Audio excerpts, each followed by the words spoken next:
Apa yang sesungguhnya terjadi di hulu Aceh Tamiang?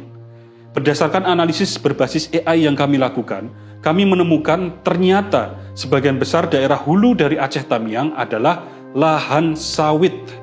Perhatikan, seluruh area yang berwarna hijau muda ini adalah lahan sawit yang estimasi luasnya mencapai 35.188 hektar atau 18% dari seluruh Aceh Tamiang. Sebagai perspektif, 35.000 hektar itu sama dengan 11 kali luas kota Yogyakarta. Lebih jauh lagi, kami menemukan dari 35.000 lahan sawit di daerah hulu Aceh Tamiang tersebut, beberapa lahan di antaranya berada di dalam kawasan yang terlarang. Pertama, kami menemukan lahan sawit di dalam kawasan Taman Nasional yang estimasi luasnya mencapai 488 hektar. Kedua, kami menemukan 5 lahan sawit di dalam kawasan hutan lindung dengan estimasi total luasnya mencapai 525 hektar.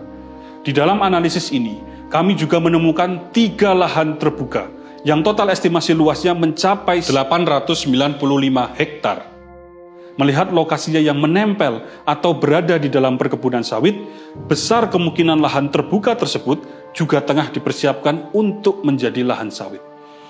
Idealnya, bagian hulu itu diselimuti hutan alam yang memiliki kemampuan untuk mengatur lalu lintas air, termasuk yang disimpan dan yang akan turun ke hilir melalui sungai-sungai. Jejaring berwarna biru tua ini adalah jalur-jalur sungai yang mengalirkan air dari hulu Aceh Tamiang yang merupakan dataran tinggi dan berlerek, ke hilir yang merupakan dataran yang relatif lebih rendah dan landai, yang ujung terjauhnya adalah lautan. Tapi ketika air yang mengalir ke hilir itu meluap dan tumpah keluar dari jalur-jalur sungai, maka ada permasalahan yang terjadi di hulu. Kita perhatikan lagi citra satelit Kabupaten Aceh Tamiang sebelum banjir akhir November lalu. Area-area berwarna oranye ini adalah pemukiman warga.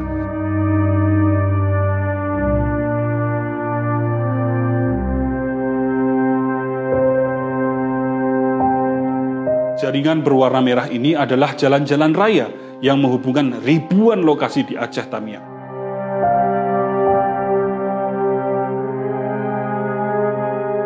Lingkaran kecil berwarna-warni ini adalah sekolah-sekolah di sana, mulai dari pendidikan anak usia dini, pendidikan dasar, hingga pendidikan tinggi.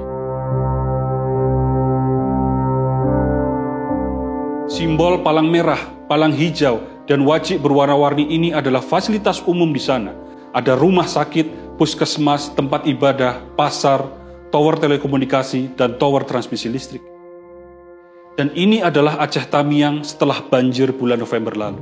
Kita saksikan betapa bagian hilir Aceh Tamiang begitu terdampak oleh banjir.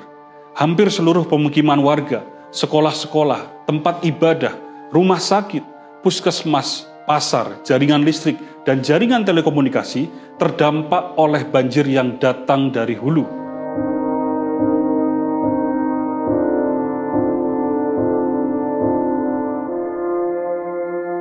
Dan kita tahu kemampuan sawit untuk mencegah banjir itu adalah rendah jika dibanding hutan alam. Hal ini disebabkan oleh berbagai faktor inheren, seperti proses pembukaan lahan sawit yang menyebabkan pemadatan tanah karena penggunaan alat berat. Sifat tanaman monokultur yang sedikit tumpukan sisa organiknya membuat tanah miskin nutrisi, cenderung kering dan keras. Kemudian jenis akar sawit yang dangkal yang menyebabkan tanah di sekitarnya menjadi terpecah.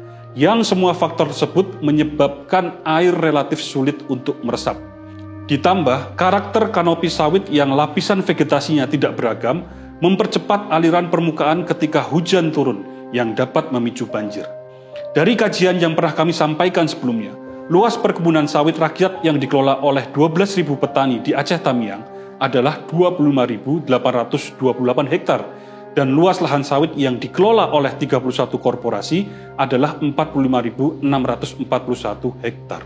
Lalu, siapa yang memiliki dan mengelola lahan sawit seluas 35.000 hektar di daerah hulu dari Aceh Tamiang tersebut? Dari besaran luasnya, 35.000 hektar lebih besar dari luas perkebunan rakyat dan lebih kecil dari luas lahan sawit 31 korporasi. Dari lokasinya, 35.000 hektar lahan sawit tersebut berada di daerah hulu yang relatif jauh dari pemukiman. Bahkan beberapa di antaranya masuk ke dalam kawasan taman nasional dan hutan lindung yang seharusnya terlarang untuk ditanami sawit. Pemerintah harus menjelaskan beberapa hal penting di sini. Pertama, mengapa daerah hulu yang seharusnya tempat untuk menampung dan mengatur lalu lintas air dibiarkan dideforestasi dan ditanami sawit hingga 35.000 hektar. Kedua, siapa yang mengelola 35.000 hektar lahan sawit di daerah hulu tersebut? Ketiga, mengapa ada lahan sawit di dalam kawasan hutan lindung dan taman nasional? Tentu kita tidak mempermasalahkan perkebunan sawit rakyat. Pertama, karena luasnya hanya sekitar 25.828 hektar.